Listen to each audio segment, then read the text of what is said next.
It's the Score North Twin Show. State of the Twins Monday here on the Score North Twin Show, where we go through some of our staple categories and try to put into context the current state of the Twins that finally won a game on this road trip, for God's sakes, after losing a bunch to the Yankees and the first to the Pirates. So we'll get to that. We'll get to the overview. But first, how would you guys, the faithful Score North Twin Show audience, like to hang out with us three hooligans at a St. Paul Saints game? Huh?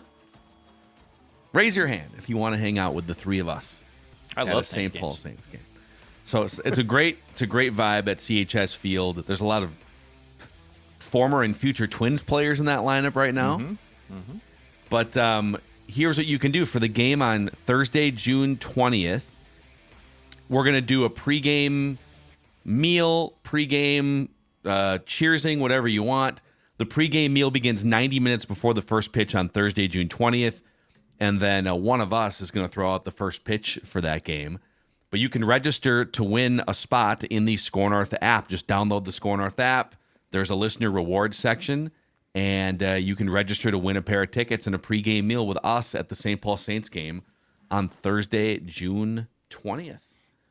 So, boys, here's the overview, and then we'll do a vibe check. Twins are 34-31. Third place in the American League Central, 8.5 games out right now on June 10th. 16th in runs scored per game. 17th in runs allowed per game. So pretty much smack dab in the middle as a league average team, both run scoring and run prevention. They still have a 68% chance to make the playoffs, according to Baseball Reference, and a 2% chance to win the whole bleeping thing. So, Dex, we'll start with you, our resident Twins beat podcaster. He's on the ground in the clubhouse on a regular basis. Twins vibes are blank right now. Twins vibes are murky. They're murky. They're murky vibes. You're in a lake, you're swimming, and you can get to the other end, but you can't really see what's in front of you. And you've now been in this lake for like a good amount of time. Like you can't get out of the lake because you have to get to the other end. But there were some obstacles, and you overcame those obstacles, which was good. You stayed alive, basically, in a weird way, but you stayed alive. But now you've played enough games, and you're still swimming in this lake. I don't see a clear spot in the lake coming up. I don't see a spot where you're gonna now all of a sudden just be smooth sailing the rest of the way. I think this is the entire lake, like the murkiness. This is the lake what? you're in. Like, Could be what's algae. causing this? I would get some Aquacide pellets personally and take care of whatever's at the bottom of that lake. Okay. But I've seen enough to suggest like the Twins are not a great team. They're not a terrible team. They're not a terrible team. They're just like, they're 16th in run scoring average and 17th in run prevention. Like, yeah, they're maybe a good team as a ceiling. They're 0-14. 0-14, negative 52 run differential against the Guardians, Yankees, and Orioles. Those are by far and away the best three teams in the AL. You haven't even been competitive against them. You know what they are? They're a team that we probably won't be talking about in 15 years from now. You know what's Thank you. You know what's Thank you weird very though? much. But hold on, to like maybe continue down that path. This is like one of the Dane Moore calls the Timberwolves the weirdest team ever. I talked about this with Ross yesterday. The 2024 Twins are holding a pretty damn good case for weirdest team ever, considering how they have gotten to this point. Like, that is valid. I do think that there is, even regardless of them not achieving their goals, this season as a whole has been a very memorable season considering how they got there. They have a lot of really interesting pieces, but they also have some unplayable pieces that they keep running out there on a regular basis, and it all adds up. Like if they didn't have such top heavy talent, Royce Lewis, Carlos Correa, like Ryan Jeffers, if they didn't have really good players at the top, they wouldn't be 3 games over 500. But it is kind of crazy. They are more likely than not to make the playoffs, even with all their flaws right now, which is something they have to figure out. Judd, Twins vibes are blank right now. They're erratic. They are erratic. And let me give you, on the surface, 34 and 31 is not terrible. And like you look at that and you're like, okay, they're competitive, right? But let me give you 1, 2, 3, 4, 5, 6, 7 just sample sizes of how this season has gone thus far, okay? First 20 games, 7 and 13. Ooh, boy, that's not looking too good. Next 12 games, won them all, 12 and 0. Followed by 5 and 3, 0 and 7, 9 and 3, 0 and 5. And then they beat the Pirates in the finale. So I'll break that one off because I think they're going to go on a run here because they play the Rockies next, who are awful. The Rockies are a terrible baseball team. So this team and the Twins are erratic. They cannot find and it's so here's the weird thing too. Okay, so the Yankees beat you up twice now, and it was as if it dented your confidence. So, like, you get beat there, and they went to Cleveland next. Cleveland, to Dex's point, is good. I don't think that they are the Guards, as we've discussed. I don't know that they're as good as they're playing, but they're good. But I certainly wouldn't consider them, like, untouchably great. And they got swept there. But then, like, to confirm the weird thing about the Twins getting knocked off their game, they go to Pittsburgh and get shut out back-to-back games with really good starts. It's like Ryan in football when you Simeon play the Woods-Richardson. 49ers the next week. The next week you're so Amen. beat up that you lose your game the next week. Yeah. So the erratic nature of this team, and then it feels like, okay, they come back and in a bizarre long game on Sunday, in extras they beat the Pirates, and it feels like now they could easily, by the next time we do this, it would not be surprising if we were talking about a team that had lost once more and had won every other game. So, okay, and I'll give you my vibe check here in a second, but let's say that now that we've settled in, we've got two months and change of, this is, like Declan said, this is the lake that you're in. This is your property here. And they're like I said, they're unlikely to win the division at this rate, barring a big trade of some kind or just a crazy stretch. Sure. But they are likely to get a wild card spot and kind of be back in a similar situation as last year. I think what they have to figure out then is, well, how many chips do you borrow from future poker tables prospects to make a push this year? Is this a team that you should be looking to spark and jumpstart with some big move? Or is it a team that you should just, hey, do whatever you guys can do. We'll maybe make a little tweak here or there, but we're certainly not going to give up a Brooks Lee or a Walker Kessler or one of the big prospects. And let's sprinkle that conversation into the rest of State of the Twins here. A great conversation. I will give you my vibe check. Twins vibes are rippled because we got new uniforms, boys. That's right. The ripple effect uniforms. The so city going with connects the lake. are out. You're going with the lake effect as well, but you're celebrating the ripples. Well, that's what they're calling it, the ripple effect. Look at that. Look at Max Kepler on your YouTube channel. I like the hats a lot. I really like the hats. I'm in on the whole thing. I know there's going to be a lot of I can already tell that people are going to hate these. They're all Connect. blue with ripples They're supposed and yellow. to be different. They're supposed to be different. Their timing sucks. People hate new uniforms in general, and because baseball trends older audience, I think they're going to fall flat in some ways. But how about the rivalry in town, though? How about the timing? How about the Vikings jumped them by just about a week to get there? Because, I mean, obviously the one goal here is you want to sell as much new merchandise as possible, right? How about the Vikings with their winter warrior look? Did they jump the Twins on purpose? I'm not so sure they didn't now, I'm not so sure. Maybe. Interesting. Because there's only so much like if your little kid comes and says, "Oh my God, the winter, I gotta have one of these," and then today they're like, "Oh, I gotta have one of these." You've already spent your money on it. Unless you live in Edina, you know what you're probably saying, Junior? You're getting one of them. Sorry. So when things are going poorly, at least you can unveil new uniforms and sell some merch. I guess. True. I like them. I think they're cool. I think baseball needs just more spice and flair and different things. Break away from the old. So I hope there's going to be some crusty, curmudgeonly people that this is dumb. Well, right, because they don't represent the Twins at all. But you know what? I've decided part of my thing now in judging when a team unveils a new look And keep in mind, this is going to be for like Friday home games and some Saturdays. So like, it's not like this is not the jersey. Oh my God, they're going to wear this all of the time. But you know what I have found to be the most important thing, and I didn't used to wait, seeing the uniforms in action. Like, it's very static right now, right? Like you're modeling it in a studio. You want to see someone? You want to see Carlos Santana plodding his way to first base, looking. I have found it helps me. I found it helps me to actually looking like see Babe guys the Blue Ox. Just in. Yeah, you're not wrong. Yes. I want to see them in. I want to see them in use before I like judge. Oh, I like these or I hate these. Yeah. Friday and Saturday they'll wear them, I believe. Yes. On the homestand, Friday and Saturday will be the first 2 times they'll wear them. Hopefully they wash them. And I was going to buy one, except I got a Justin Jefferson white jersey coming now, and I can't. And the pants. You bought the full uniform, right? Yeah. And the helmet. The well, Jefferson. who's to say that people won't try and get their hands? That's a great point on the helmet. My helmet. One of my groomsmen in my wedding texted me this morning about him and goes, I think we made a huge mistake of all the groomsmen just not wearing Twins jerseys and full uniforms, not jerseys, full uniform. Oh my God! For holding a glove.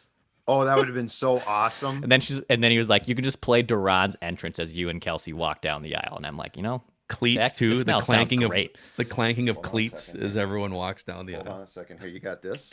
Hold on. Oh, it has a sound on it too? I didn't know it has a gong. This thing's not so huge. What a bobblehead. Yeah.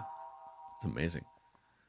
Yeah, I think someone has to have done that, right? A wedding fully dressed in baseball or football uniform. Jacqueline, that's a great idea. Your pal is onto something there. I love that. Okay, Dex, give us your favorite current Twins thing. Favorite thing is Simeon Woods-Richardson. Sim has been great, dude. He had to come up here to make basically a spot start at first, or maybe just can you hold it down? Because Louis Varland gave them absolutely nothing through the first 4 starts when he broke camp with the rotation. Yeah. And Simeon had a down year in AAA last year. He was a former top 100 prospect. He's been traded twice, including in 2 bigger trades with, I believe, Marcus Stroman was the first time. Got included in the Barrios trade that brought him over here. And last year kind of changed his arm angle in the offseason a little bit. And he has a wipeout slider that next to no one can hit right now. He has come up here with that slider, and opponents are hitting just 173 against it. It has a plus run value of 8 on Baseball Savant, so it's a well above average pitch. And he's been able to keep hitters off balance. Now, eventually, I'm sure hitters might start to make adjustments to a guy that they haven't seen before. But he has gone from just, hey, can you just give us a chance to win, and can you go 4 or 5 innings? We'll go from there. He has been one of their best starters over the last 2 months. He really has. And Pablo has regressed a bit. There might be a little bit of some dead arm stuff with Chris Paddock that is popping up. We've seen inconsistency in the roller coaster with Bailey Ober's season. And through all of it, basically since Simeon has been inserted in the rotation, he's been their most consistent starter. Yeah. So favorite thing so far, he spun another great game over the weekend, and I know he got bad luck, bad victim of not getting the win there, but he has been phenomenal for the Twins and a great addition to the rotation. Yeah, and he, when they made that trade, Austin Martin was the other centerpiece, but you thought, a couple years later, Simeon Woods-Richardson, once he gets to be 23, 24, probably should be in your rotation. And it was a weird path to get there because he wasn't very good last year and didn't look like he was going to be a factor in the first couple months. But yeah, he's been reliable. And he's a guy now that I think you're more likely to, you brought up Paddock. Of course, Paddock has a dead arm. The guy, he's thrown 6 innings in 5 years. Mm-hmm. So they should find a stretch for him to just sit for 2 or 3 weeks and rest up. So I think you'd look to make maybe that move before you would ever think about sending Simeon Woods-Richardson out. I mean, he's been a really reliable, good bottom of the rotation starter. And the Twins are in the stretch of 13 consecutive days. They will have an off day, I believe, next Monday. But they're basically going 2 weeks here without an off day. So the rotation is going to be pushed back starting on Wednesday. So tomorrow the starter is to be determined for Game 2 against the Rockies. I think Louis Varland does line up in terms of 5 days rest and would be able to pitch on a spot start. Maybe goes right back down. He hasn't been great in AAA. Caleb Bushley's been their odd man to get called up here for emergency arm, but I don't know if it ever has really done anything with the Twins. So they will have a different starter for Tuesday's game, with those two on the 40-man, probably makes sense that it'll be one of those two guys. Mm-hmm. Okay, Judd, your favorite current Twins thing? The fact that they are taking advantage, and I say this selfishly too, for purposes of our show as well, the fact that they are taking advantage of the expanded playoff format. Because, there's several baseball worlds in which the Twins are like an okay team, but they're not going to be sniffing a playoff spot potentially. Or, back to how the wild card once worked, there's a world in which they're trying to battle for that, but there's no guarantee. I mean, it looks like if they continue to be as up and down as they've been, it looks like they are going to vie for that last wild card spot in the American League, and it's going to be more fun. So kudos to baseball. As an old school fan, yes, division, if you win your division, that's your, but the reality is this: you can't afford to, and baseball does a bad job of this, you can't afford to lose the audience in multiple markets in June, which you would be threatening to do. Well, guess what? The Twins are up and down, but in today's world, that leaves you in a position to potentially get a playoff spot, and that means that you're going to be talked about more, and that does create interest. So I think the fact that the Twins are vying for a playoff spot in this new world of baseball is my favorite thing, because this team could be really boring otherwise. Because there's only like 6 teams above 500 in the entire American League. It's hockey. It's in some ways. Yankees, Orioles are above 500, Guardians, Royals, Twins, and then the Mariners. The Mariners are 37-30, leading that division by a mile in the West. So the Twins are the 6th team. Yep. And then the Red Sox are 500. Tigers, Blue Jays are right in the mix. I mean, there's a bunch of teams that could wake up here. It can be a race. Yeah. My favorite current Twins thing, and this is kind of back into the philosophical question you have to ask yourself between now and the trade deadline. My favorite thing is the stash of young talent. Yes, they can make the playoffs this year. They look likely to make the playoffs. But again, I go back to, you have to make a really high impact. Like, you'd have to trade for a big-time bat. There's some rentals out there, but like a Vlad Jr. or somebody. Yep. What kind of prospect are you willing to part ways with? Well, could you just ride out this season? Maybe you make a little tweak. And then starting in 2025, and maybe you even sneak in as a wild card team. Maybe you win another round or something. You get to the division round. I mean, that's all on the table right now. The Yankees wind up beating you or something in the second round. But Walker Kessler, Brooks Lee is going to be ready to come up at some point this season. Edward Julian. Walker Jenkins. Kessler being the Wolves draft pick from a couple years ago. Walker Jenkins, their best prospect. Right. Simeon Woods-Richardson is 23 years old. Like, Royce Lewis is young. Even Carlos Correa is still only 29 years old. Jeffers is only 27. Do you look at this whole thing and say, okay, when a handful of these young guys come up, maybe 2 of them become awesome all-star caliber players, 3, maybe 3, and now you're pushing forward into 2025, 26, 27, or do you take from that stash to make this year's team better? But is that trade going to help you be on the level of the Yankees, on the level of what the Orioles could be? I would tend to lean toward keep going the way you're going this year. Go win your 86 games or whatever it's going to be. Maybe you win a first-round series and then see where these young players are at in 2025. But like, I could change my tune 5 times between now and the trade deadline. Yeah, I'm reluctant to give up any top 5 prospect at this point. I'm pretty reluctant to that, and I love the trade deadline. We've seen the Twins be active at that a few times recently, but outside of like a minor tweak, which I do think will happen, I'd be shocked if there's not some type of external addition by the trade deadline when it hits in August. But in terms of giving up a top 5 prospect for someone or having to pay that to get something, I don't think so. I don't number one, I don't think they would do that, and 2, I don't think it's worth it. And I am definitely Mr. Trade prospects at the right time and go get an impact player if you think it's going to push you over the top. I'm not sure, and this is a baseball thing too, there isn't one impact player that's going to make the Twins better than the Guardians, the Birds, and the Yankees overnight. They're just I don't think there is. I don't know like who would be out there that would make you that much better. So I'm kind of reluctant to it. And going to the offseason, whenever this ends, and hopefully maybe you surprise in the playoffs, but reevaluate things from there. But right now, the gap is too big, and it's too big to be closed with just one singular addition. So could you do this, though? So here's the thing that I think would be fun, and I also think it could be potentially really beneficial, not just to 2024, but beyond. Could you start to weed out, perhaps the Kyle Farmers and Santanas and bring up young kids and give them experience? And I'm not saying like 5 kids, but I mean, they've definitely got some high-end guys. And Lee strikes me, if once he's back in a groove, because he came back from a back problem, but once he's back in a groove, Brooks Lee at second base seems like a move, because to our point, you're not putting the pressure of, hey guys, this was a World Series team and Brooks Lee, we expect you to step in and be, but but because of what I talked about and how the playoffs work now, you are giving them really valuable experience. And if they thrive, awesome. If they don't, it's not like this was all on you, kid.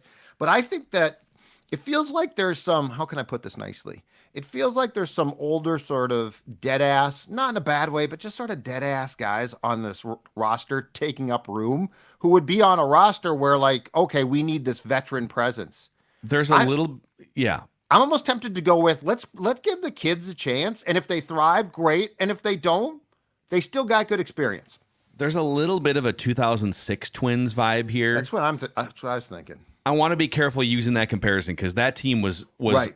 Best team in baseball, ready to be unleashed. Right. And they made a couple interesting moves around this time. It was like early June or late May. It was like maybe the first week in June back in 2006 that sparked that team to go win 96 games. At one point, they were a handful of games below 500. They were like 12 games out in the division. And they had an old veteran, Juan Castro at shortstop. And I think it was Tony Batista at third. Yeah. Couple of guys that were in there, veteran leaders. And they said, peace out to those two guys when they were struggling. And they brought in young Jason Bartlett, and they shifted young Nick Punto over to third base. Right. And it made their defense, infield defense, was the best in the league. Now, that team also had Joe Mauer at the top of his game. Justin Morneau was an MVP the rest of that season and then won the MVP award. Torrey Hunter was the best defensive and one of the best offensive center fielders in the game. Michael Kadire had a career year. And you had Jhoan Santana and Francisco Liriano at the top of your rotation and some other good pitchers. So you're not just going to like get rid of a couple guys and put some young guys in and go on that run, I don't think. But this might be a good segue into least favorite Twins thing here. Dex, why don't you take this one next? Yeah, so my least favorite thing is Jhoan Druan. This plank walking is no longer just completely bad luck. Now, there's been a few appearances this year where he has gotten BAPIP'd in bad luck, like 5-foot dribblers up the mound, PFP plays that he's getting weak contact, and results should suggest that, hey, it's getting hit very lightly, you should be able to get the outs, etc. But it's just not the same. His chase rate, people aren't chasing as much. His fastball, which at one point was obviously the most deadliest pitch in baseball, has become extremely hittable. Yeah. I like this bullpen as a whole. I think it's actually done a pretty damn good job. But usually I don't sweat when Duran's been on the mound in the past. This year, there has been some significant plank walking watching him pitch. And yes, closers and relievers in general, you tend to overreact to because statistics will balloon things a lot easier. It's harder to get that ERA down. I get that. But I am not as confident with Druan as the closer that he once was. Something is not as right here. And mechanically, he is still fine. It's been a slow burn to get the velocity back up to what we're normally used to from Druan. But the fastball isn't as strong anymore. I'm not liking what I've seen from Druan the first few months of the year. Yeah, sometimes those guys, it's weird. Like, even with a downtick in velocity, he's still one of the hardest throwers in the whole game. So it's kind of I feel like he's going to snap out of it unless there's an injury. Like he'll find it and then he'll be in a groove for 3 months. But yeah, it's every time out, it's like, okay, here we go. Is he falling behind? Is he? Jeb, before we get your least favorite Twins thing, Let's talk about a couple of our favorite friends. Nicolay Law is one of them, the official personal injury law firm of the Score North Twin Show. Nicolay Law loves being ingrained in the Twin Cities community, and they are here to get you the compensation you deserve after an accident. So your life gets turned upside down. Insurance companies are pressuring you. That's where Nicolay comes in here and takes the pressure off of you. If you've been injured, get Minnesota's local award-winning injury lawyers. Get Nicolay, nicolaylaw.com, or give them a call at 1-855-NICOLAY. And Dennis Kirk is here for riding season. DennisKirk.com has over 185,000 parts, apparel, and accessories for motorcycles, ATVs, UTVs, and dirt bikes. All the top brands with the most stock available compared to their closest competitors. Same-day shipping on orders placed before 8 p.m. Central Time, and free shipping on orders over $89. DennisKirk.com for all your riding apparel and accessory needs. Okay, Judd. Baseball. What's your least favorite Twins thing right now? It is the roller coaster known as the Max Kepler experience. All right. So just to put this into context, he starts the season 1 for 20. He gets hurt though, and then he goes on the IL for 2 weeks. From April 22nd upon returning to May 22nd, he slashes 374, 430, 663, 4 homers, 18 RBI in 26 games. Okay, Max Kepler is back to being the Kepler of the second half of last year. Oh, wait, hold on a second. The next 14 games, he drops off to 128, 196, 170. No home runs, 3 runs driven in 14 games. And then yesterday, 2 for 5, drives in a run. It just feels like going back to last year, though. The Max Kepler experience can go from like all-star to a guy who barely can play. So like I understand the guys go through slumps, but the thing is, we've now had 2 years of these fluctuations that seem a little bit odd for a guy, one who doesn't just get hot, he gets really hot over an extended period of time, in this case a month, and you would think would have it figured out a little bit more in how to stop those slumps. So the Max Kepler it'd be nice if there was because guys do go through ebbs and flows, but it's almost like there's no middle ground for him. Correct. There's never like a 1 or a 2 month stretch where he's hitting like 215, but he's still getting on base a little bit. Right. And he goes from being the best hitter in your lineup for a month to being unplayable with an OPS of 375 or something for 3 weeks. Which leads me to my least favorite current Twins thing, which is how many unplayable bats have been in their lineup for the last several weeks and for the season. When you start to dig into this, it's kind of crazy. Alex Kirilloff. So he started white hot, right? He was out of the gate. You're like, wow, this is the healthy. I bought in. This is the healthy version that we've been waiting for. The wrist problem is gone. The shoulder thing that he was dealing with. And he comes out firing. Even with the first 3 weeks of the season being white hot for Alex Kirilloff, did you guys know that he only has 2 multi-hit games all season? He had a 4-hit game in like the first week of the year, and then he has another 2-hit game. He has 2 multi-hit games all season. Yeah. Kyle Farmer has 17 hits period all season. Yeah. Which is ridiculous. And he snake bit. That's what I hear. Christian Vazquez, who showed a little life in June, but he finally raised his OPS from like 350 to 400. OPS, that is. Yeah. On base plus slugging. Yeah. And Byron Buxton has 1 extra base hit in the last 3 weeks since he went for those 2 home runs the 3rd week in May. So I guess there's just so many dudes who are the fact that we are 9-10 weeks into the season and you've got a mainstay in your lineup with 2 multi-hit games all year, and then one of your top utility players just cannot get a hit period in Kyle Farmer. It's not good. It's not good. Yeah, I don't know how much longer they can ride out this Kirilloff thing. He has been an unplayable bat for 6 weeks now. It is not working out. And Matt Wallner's in the middle of one of his hot streaks right now with the Saints. In the month of June, at least, he's been hitting the cover off the ball. Austin Martin gives you definitely a different approach. There's not a lot of pop there, but he takes pitches. He works a count. He made a phenomenal catch in center field on Friday night with the Saints that did hurt I believe his shoulder, so he was out of the lineup the rest of the weekend and should be back by tomorrow. So he should be evaluated for that. But I don't know how much longer they can keep Kirilloff around for sure. I mean, it's too bad. Kepler is in the contract year. I'd envision they let Max Kepler walk. It creates a vacancy in right field.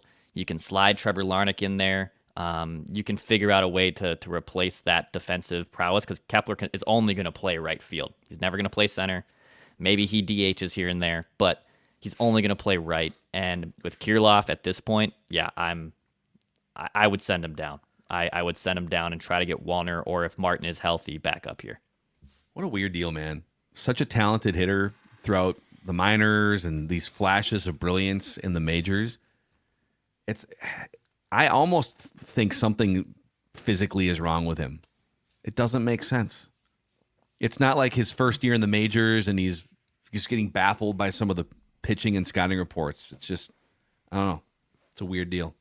Yeah, and also it feels like Martin belongs here. Like he gives you things you don't have, and it doesn't feel, unless he plays in left, like he's overmatched. Like they shouldn't ask him to play left. He can play center. But and the Buxton thing too is like, where does this go? Because he's still, very good in center field, but like, where does this take us? Yeah, it's on Austin Martin real quick. Dude, his numbers at AAA it's incredible. You say he gives you some things that the current lineup doesn't have. Well, the current lineup can't get on base. They can't get a hit. Right. They can't get on base. Right. So generally speaking, most hitters are going to strike out 2 or 3 times for every walk that they draw. If you're really bad at drawing walks and you strike out a lot, like a Michael A. Taylor, it might be even worse than that.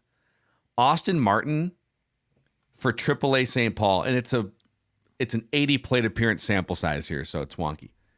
He has 6 strikeouts, 19 walks drawn. He has a 474 on base percentage in AAA right now. Is he going to bring you a bunch of power? No. Is he going to even hit many doubles? Probably not. But if he can draw walks and put the bat on the ball and provide some legs on the base path, maybe steal some bases too, like he can play a few different positions. Feels like he's already proven what he needs to in the minor leagues at this point. So, yeah. Absolutely. Yeah, I would probably pursue calling him up, and he's pretty athletic. I mean, yeah, he was a little bit of a wanderer out there in left. I always thought he played really good center field. Yep. And look, maybe there's still a good left fielder in there eventually. He's still young enough. It's not like he can never not play left. But this lineup needs some type of change. Like they can't keep going down this path with this lineup. They need a different type of boost, and Martin did provide some of that too when he was here with the big clubs. So yeah, he's 25, man. It's time. If he was like 21 or 22, he's 25 years old. It's time to find out what you have there. Any other final thoughts on this Score North Twin Show here, boys? I can give you a very brief Dex 5.0 plan. Oh yeah, that's right. 4, 5. I think we're on 5.0. Right. 4.0 looked good for a minute there. You had them going 5-4. Not your prediction, but your assignment to them was 5-4. They wind up going 3-6 on the road trip. Yeah. So, what's the 5.0 plan? All right, so I'm actually going to include the 10-game homestand and the 3 games in Oakland after the homestand. So okay. I want Oakland in both of these because you're going to play Oakland 7 times between now and June 23rd. Okay. So 13 games. 13 games. Can you go 9-4 again? Can you go 9-4 just like you did in the previous 13 games, which was almost the exact same type of teams you were playing in May like this when I executed that plan? Can you go 9-4? The Rockies are bad. The A's are bad. Tampa's always competitive. They're not as bad as those 2 teams. But you have 7 games against Oakland. Can you go 5-2 against them? And then can you piecemeal the rest together? That's where you're at here. And win the games should take care of. They've been able to do that. Their record against outside of those 3 top teams, the AL has been pretty good. And I don't know if we're going to learn a lot about the Twins if they go 9-4 against these 13 teams in the grand scheme of things, but they should beat these teams. So 9-4. That is my Dex 5.0 plan. All right. We'll get Judd into one of those uniforms. Full I'm uniform. still trying to decide which I'm going to buy. Do I want to go Vikings, Winter Warrior, or City Connect for the Twins? So many options here. And then tomorrow, Trevor Plouffe Tuesday. If you haven't already, click that subscribe button on the brand new Score North Twin Show YouTube channel, which we're over 3,000 subscribers. So thank you for helping us hit that milestone about a week ago. And we'll see you guys with Trevor tomorrow.